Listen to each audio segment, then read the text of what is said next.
Schneider was born on April 23, 1947, at Bethesda Naval Hospital. His father, Oscar Otto Schneider, was a captain in the U.S. Navy. He was involved with both the Philadelphia experiment and Operation Crossroads. 7 months after Schneider began speaking out, he was found dead in his apartment in Oregon. The coroner ruled the death a suicide. Schneider once stated that if anyone claimed he had committed suicide, then you would know he was murdered. Schneider is survived by his ex-wife Cynthia Dreyer and his daughter Marie.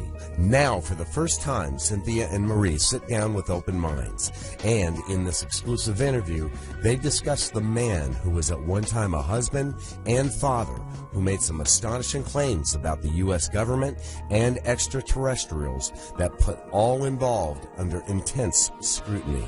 Toward the end of his life, the last 2 years, he was out on the lecture tour, and he had pretty good memories of everything that he had done, all the events that occurred, and he had new materials that he had discovered in his father's basement. He talked more about Morse and Knudsen, that they were a military contractor. They were civilian, but they contracted with the military.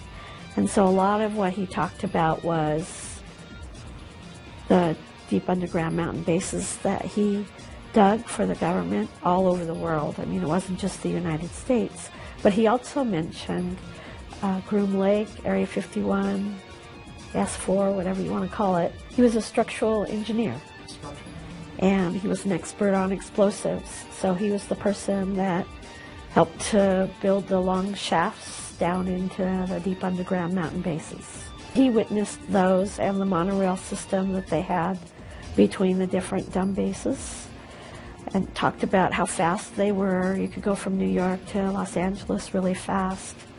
But the purpose of the deep underground mountain bases is the part that really concerned him, that there was a treaty with aliens that they'd be able to live underground in peace, I guess is kind of how you would put it. I think he was concerned about the alien agenda. He wanted the abductions to stop with the aliens. He wanted our children to be safe. And having a daughter of his own, he feared for her and feared for all the children, that it was generational. A person who says they're abducted, that their children were probably going to be abducted as well. He indicated that they were making the explosions for the shaft, and they came to an area where they knew the explosions weren't right, that there was probably already a cavern there. So they went down along with probably 26 other people, and that's when they came upon the Draco type of alien. It's a reptilian type. There was an altercation. In the end, Philip was hit by a blue cobalt beam that split open his chest. Philip mentioned that there had been a treaty that the aliens could abduct humans for experimentation, but they had to give the United States a copy of who they abducted so that they would know who was being experimented on. And it had to be kind of limited. It couldn't be just a whole lot of people. So it had to be a specific number, maybe per year, and it had to be maybe generational, just certain families that they could look at. And in exchange for that, they would give us some of their technologies, and we would provide them with a safe space to live, like in the deep underground mountain bases. And the treaty was broken. We found out that there were millions more people being abducted than were being given to the government.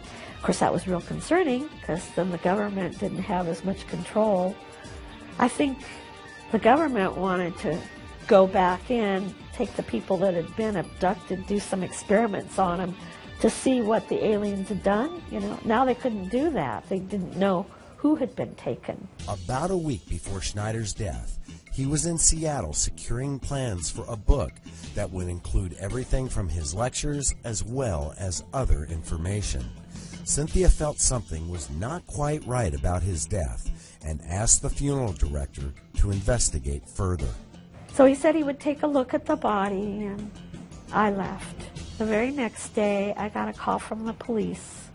They were taking his body to the medical examiners, and that the funeral director had found something on his neck.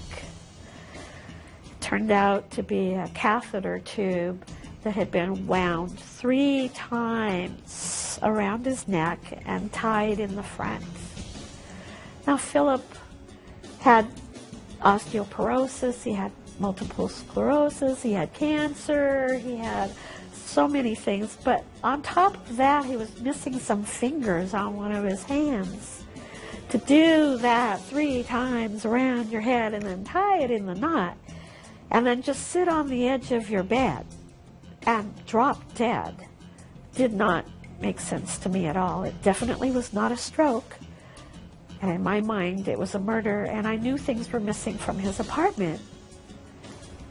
But the coroner, when she did the medical examination, couldn't find anything of a fight. There was no fight, no marks of him scratching people, no obvious sign of him being murdered.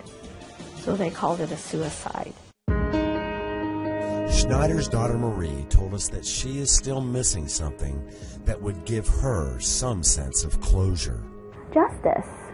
Same thing that my mom said, the death certificate being changed to at least unknown, because it's so unjustified right now, and it's sad. Marie, who now has children of her own, also expressed that she misses her father greatly and still carries concerns from what had happened. She will make sure that he will not be forgotten. There's a fear, yeah, but I don't let it get to me. I know when my children get older, they'll know about their grandpa.